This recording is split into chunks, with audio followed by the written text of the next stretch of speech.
with the Domino group. I really enjoy working with the Domino team, and I have a couple of my team here as well, Danny Stout and Jonathan Carroll. I've been on a journey over the last 37 years working in data science and data and analytics. I usually say I was an assembler programmer when I started out because COBOL was too easy. But I started out in a transportation firm, then I moved into banking, and then I realized about 1985 that the world was all denominated in data. Everything had to do with data. And when I would talk to people about that, I'm like, everything that we work on, at the heart of it is all data. And they're like, yeah, kid, there's data everywhere, so what, who cares? And I'm like, no, that's not really the point. Data is kind of the source of it all. So I moved over to a company called Metaphor, and I started building systems for mostly consumer packaged goods and fast-moving consumer goods.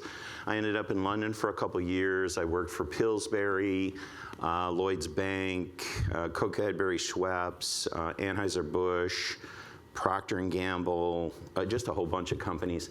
And it usually turned out that if somebody had a problem that they thought was impossible, that's what they gave to me. They're like, oh, it can't be done? Have John work on it. So I ended up getting a reputation for building things that couldn't be done. So I started working on things like understanding data portability, understanding micro-modeling, understanding aggregating models, understanding just the basics of what data was. I was one of the first people to have their hands on IBM's neural network utility in 1988. I helped create model portability at a company called Magnify. I ran the advanced analytics division of Dell, and then most recently, before coming to EY, I ran the AI group of CSL Behring, which is the second largest biopharmaceutical company in the world. And I've written 4 books. Quite a storied career. And I started out as an educator. So if you go to the bottom of my LinkedIn profile, I put all the jobs I've ever had before I went to college, and they just get in the trenches. Yeah. Let's talk a little bit about EY. So, Sure. Obviously EY is a major believer in the power of AI, and I've seen recently quite a few bits of news out about EY.ai and some of the recent awards your folks have won.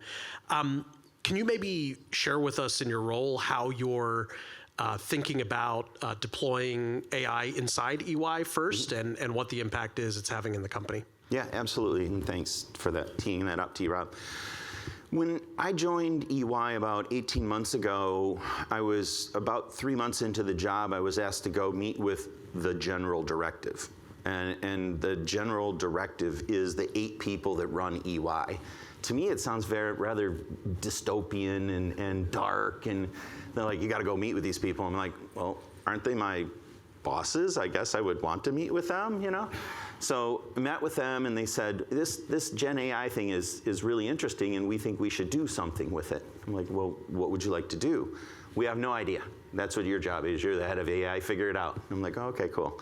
So I asked him, I said, well, how much money do you want to spend? And this is the greatest answer in the world, is like, we don't care. I said, really? They said, yeah, it doesn't matter. As long as it's under 100 million, it's fine. I'm like, cool. So I went off, and I knew in EY is 420,000 employees. It's enormous. And it is a very conservative firm. So auditors, accountants, not really the people that you think of as screaming innovators. They're great people, and they do a really good job, but they are very conservative. So I knew if I was going to be successful at EY, I was going to have to line up with all the governing functions. InfoSec, risk management, data privacy, the legal team.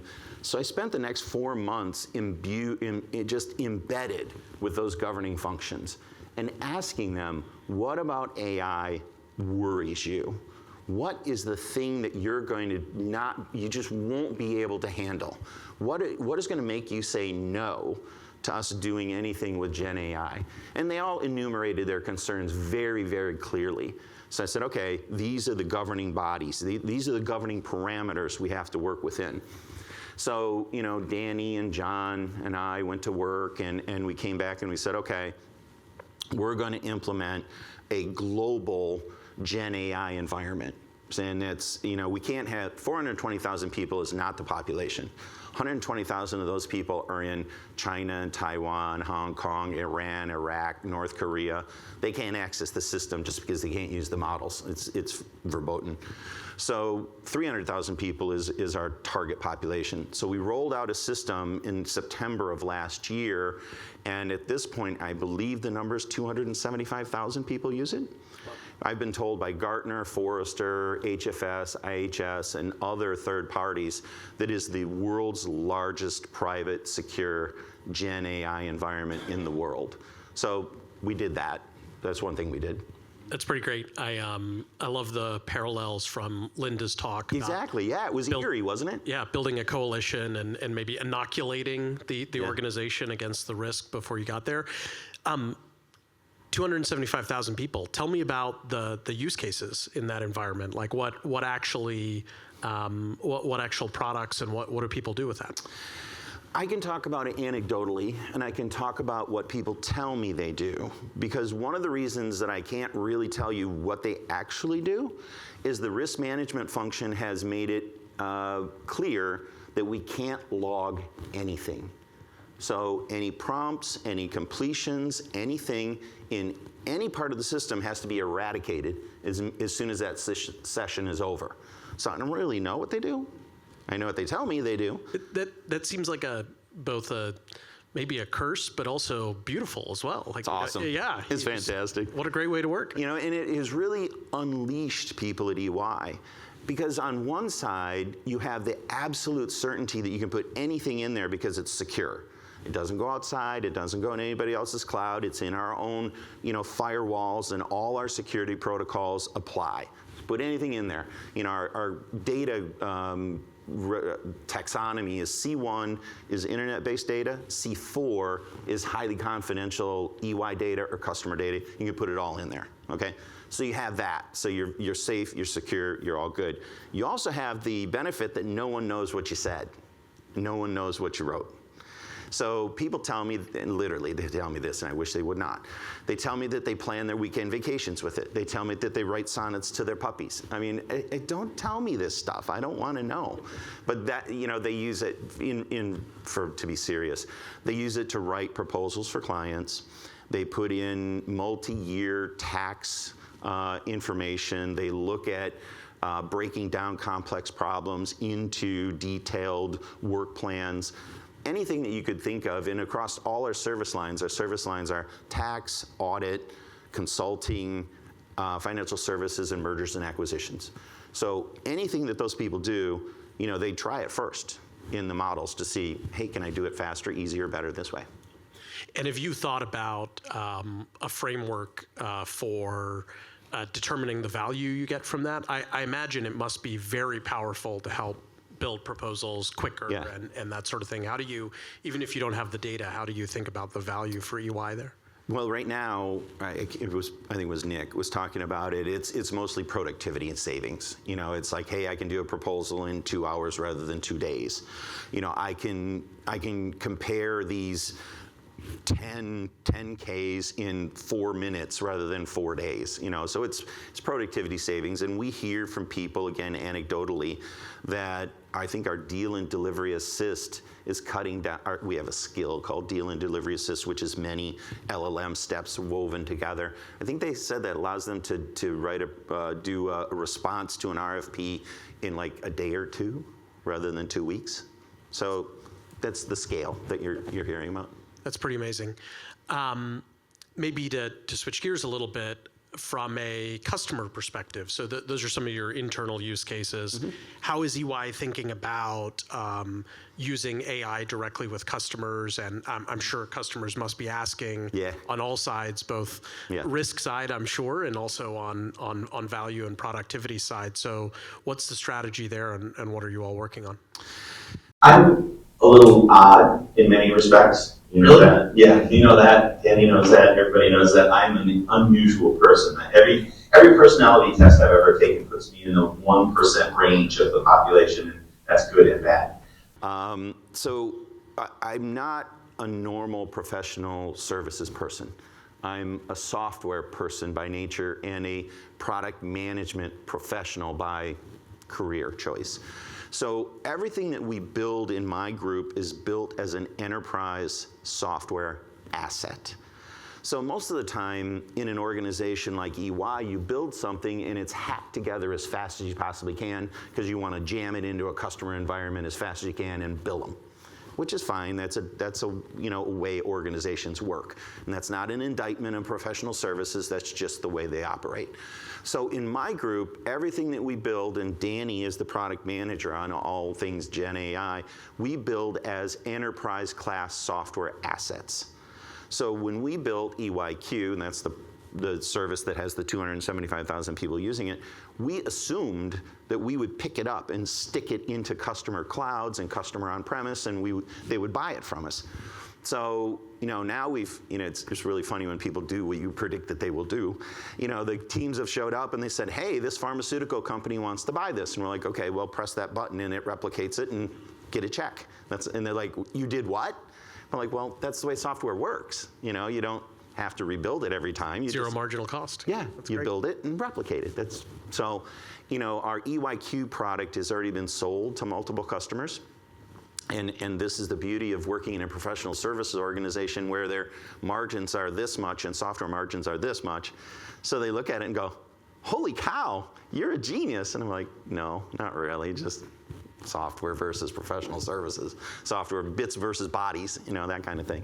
So we are selling everything that we build as a packaged software product to all our customers at this point. So we have many that are picking up EYQ and are using it, and then we'll be working on things like, we talked about it over dinner last night, RAG, push button RAG, boom, you want a retrieval augmented generation environment, push a button and it's done.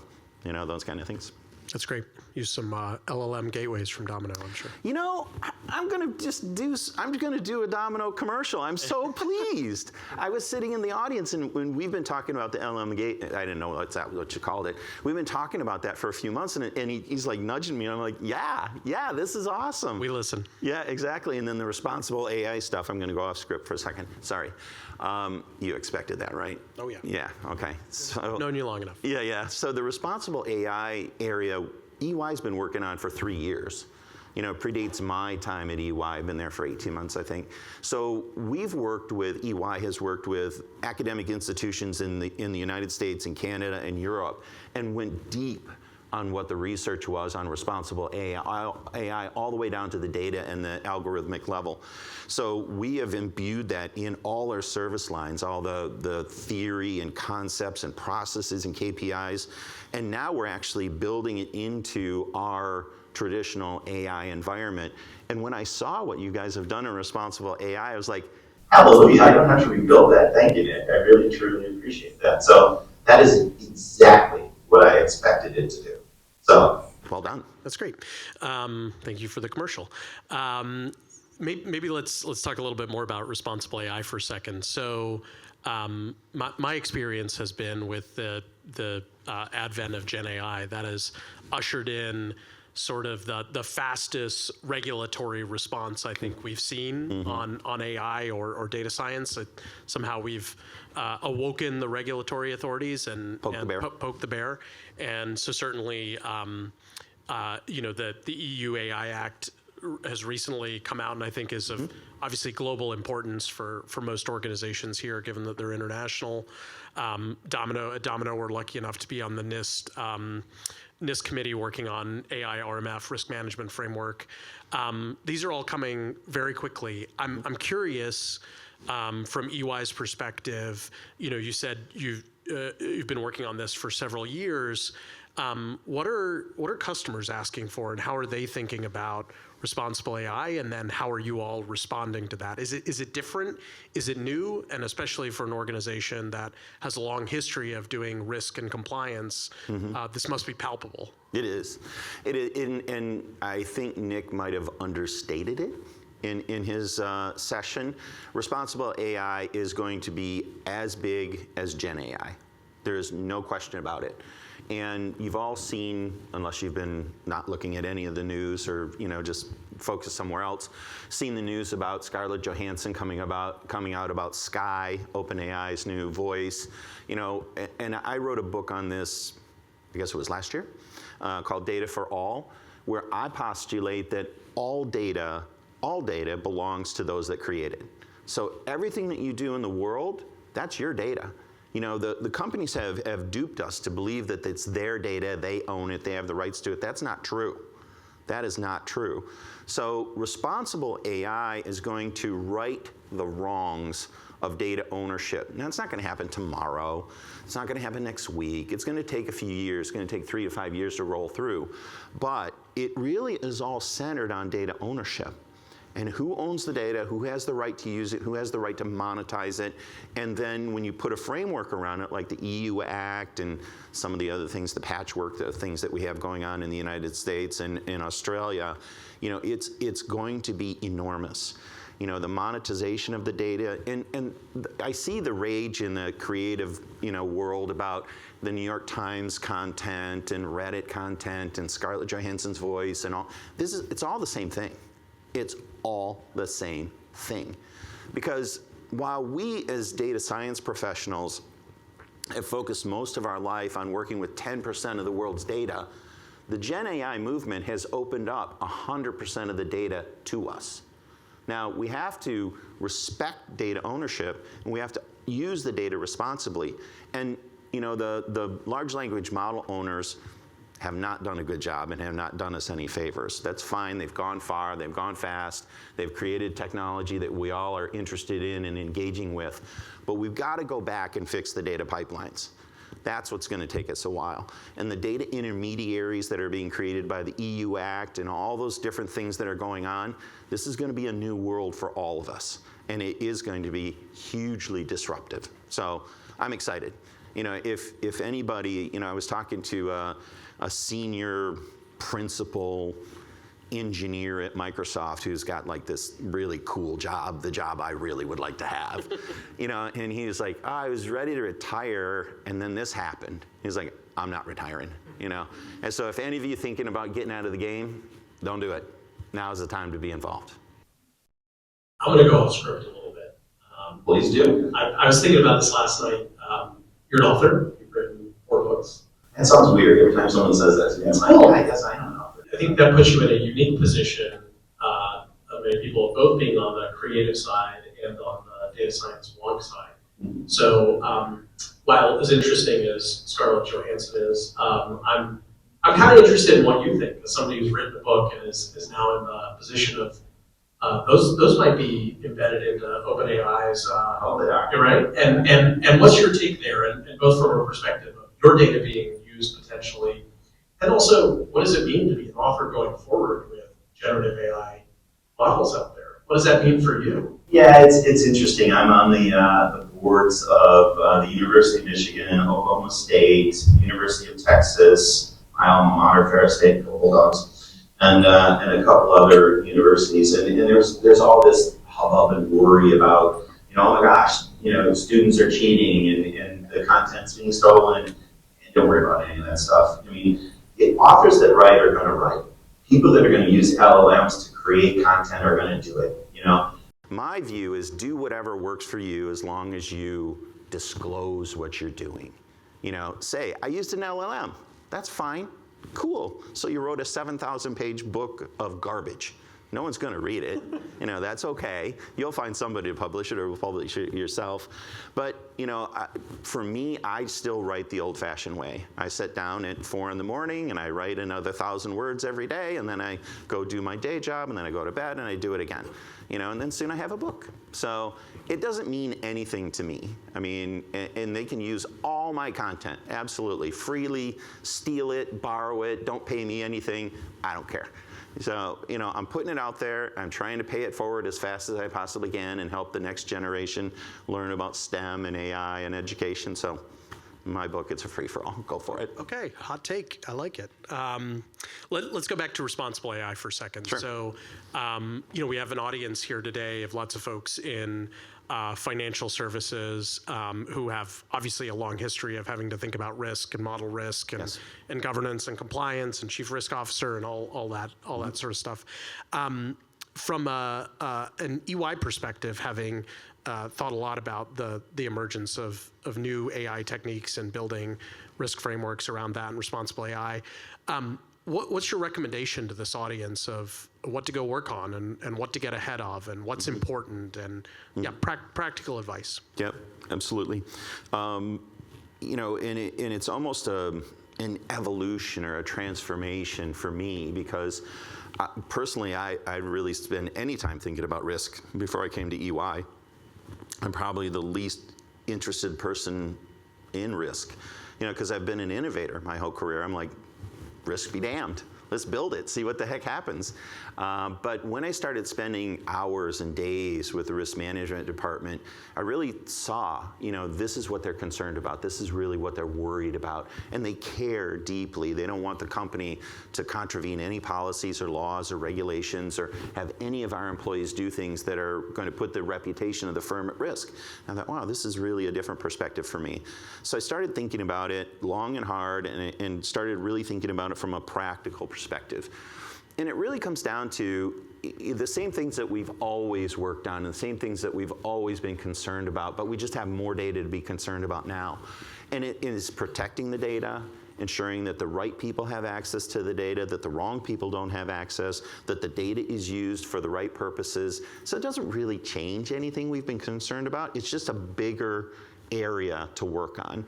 So when I heard what the risk management people were worried about and when we were going to put out a service that was global, I really asked them, what's going to make you, I hate this phrase, but what's going to make you lose sleep? What are you really worried about? What if you woke up in the morning and it happened, would you just really have heartburn over? And it was really what I said earlier, logging the data.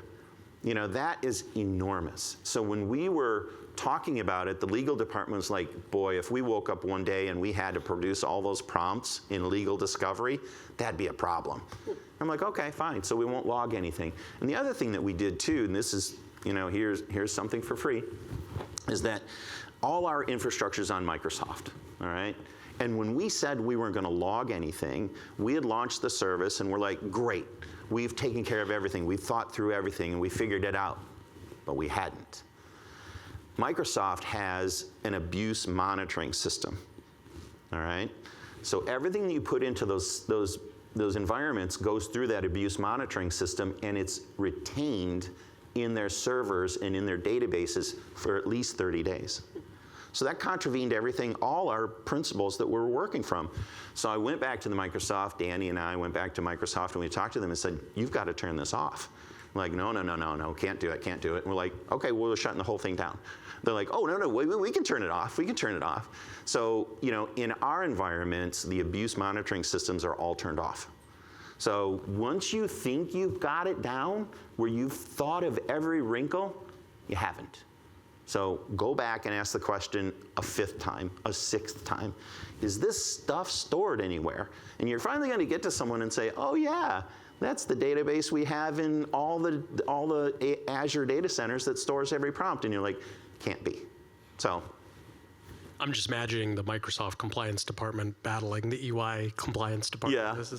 There was some of that. There's no doubt about it. But when it all comes down to the fact that this is our environment, and we're taking the risk for it. We're signing up for it. So no matter what Microsoft said, we said, well, you're not on the hook. We're on the hook. And this is the way it has to be. And it always feels to me like when I go to a restaurant and I ask for a well-done steak and the chef's back there cursing that I'm not eating it right.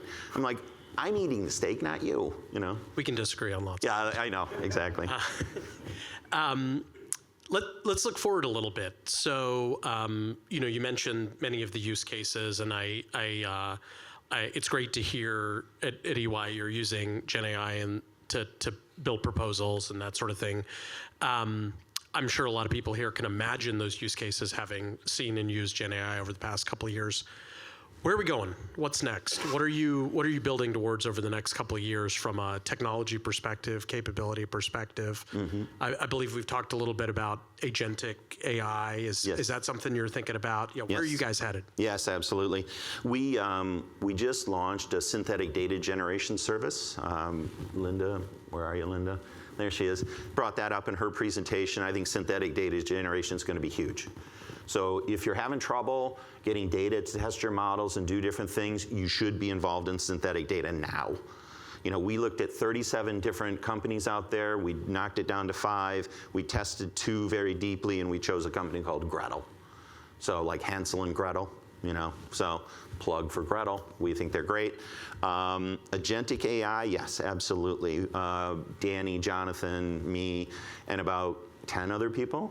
We're together here last week in New York with Microsoft, some of their principal engineers, going through what it's going to take simple model-based skills and things like that do, you put in a prompt to get a response, human interaction and some API automated interaction. But what we want to build is to go beyond skills into agents. Simple agents that take in different kind of the weather data or baseball scores or whatever it is and do things on your behalf and actually change the outside world. So-and-so hit a home run. He's going to be in town in 2 weeks. I want tickets at Yankee Stadium on the first tier within the first 5 rows. Okay, the agent goes out and buys the tickets and says, okay, here you are, you're set up to go to the game, and so-and-so is going to be there, and there's a 180 or a 52% chance he's going to hit a home run because so-and-so is supposed to pitch that day. So those kind of agents, we talked about simple agents, we've talked about intelligent agents that think for you and make decisions for you, and then polymorphic agents that actually change their behavior based on the input, and then self-replicating agents that actually see things and say, okay, I don't have enough horsepower or I don't have enough bandwidth to do it, I'm going to replicate myself and then scale up and do more on your behalf. So we're starting to design those now, which is really cool and very exciting. Okay, I think I followed the baseball, despite not being a baseball fan. I think I followed that analogy, but maybe peel it back a little bit more and give a couple more examples, if you will, for how this technology would be used and how people should start to think about it. The simple one that I think about all the time is that, I shouldn't say this. No, I won't say it. That's not good. I have to do all my own travel, because for whatever reason, I'd like to complain, but I won't. But when I go make an airfare, I shouldn't have to do anything else. Or I should just be able to tell my agent, I want to fly on American Airlines, I want to go to New York City. That's all I should have to say. And the whole thing should do it all. It should book my airfare, it should put me in the right seat, it should book my hotel where I want to be, it should book all the restaurants I want to go to. It should just do it all. And it should take into account the weather. And it should say, oh, okay, it's going to be raining, you need to take these kind of shoes, or you're going to be meeting with T-Rob, you don't have to take your jacket because he doesn't care what you look like, and all this. True story. It should look at my calendar, it should look at the weather, it should look at the destination, it should look at my history, it should just do it all. I don't even understand why we have to book travel anymore at all. It just doesn't make any sense to me because it's so simple and repetitive. Anything that in your life and in your businesses that has that kind of profile, no human should touch at all. It all should be done for you. So I think that's where we're going with agents. I like that. I can imagine for UI that'd be very powerful to take travel out of the picture. 420,000 people, it's just crazy how much productivity we could get just by doing those simple things. Yeah. Final thoughts, closing thoughts. One thing that we didn't talk about was causal AI. Okay. I kind of dropped the ball on that one, on the response, because I got so wound up about agents. And you can tell I'm passionate about this stuff, so I love to talk about it. My last book that I published was on causal AI. The workhorse of traditional AI. Yeah, exactly. Yeah. So, GenAI is actually making causal AI much easier to do. Because GenAI, as you said, has ingested all this information, and it's ingested all the information about causality. So one of the problems that we've had with causal AI is people are not very good at understanding causality in reality. We think X causes Y. Well, it doesn't really.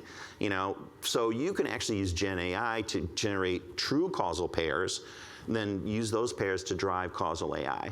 So in my mind, which is a scary place to be, is that we will have causal AI so we can figure out the true causal factors. We have traditional AI, classic AI, we have had for 50 years.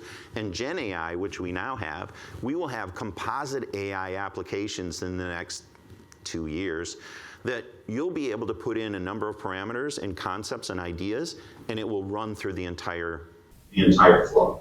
You'll understand the exact causality of why things happen. You'll be able to predict how many people will actually do it, and then you'll use Gen AI to stimulate the responses to send to those people to get them to do the things you want them to do or stop doing what you want them to not do.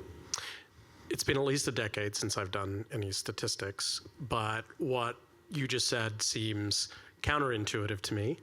I would imagine that Gen AI would hallucinate causality, and so I'm actually very curious in a system that's built on correlation.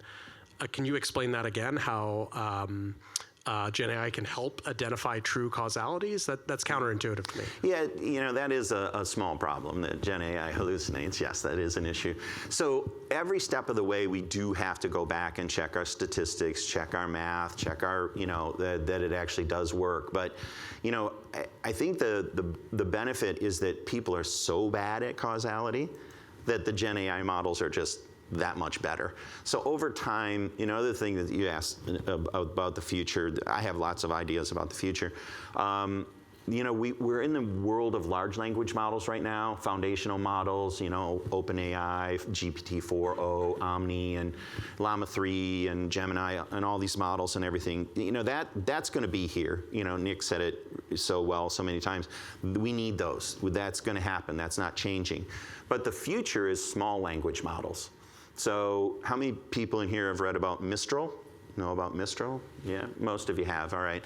So Mistral works on the concept of a mixture of experts. So it has an orchestration layer. That's another thing that we're building, is a multi-level orchestration environment. So the future of large language models and small language models is based on orchestration. So you're going to have 1, 2, 10, 20 models in that environment. You'll have a good inference model, you have a good question answering model, so on and so on. You'll have models that you were trained on very specific subject matter expert areas like we do in tax.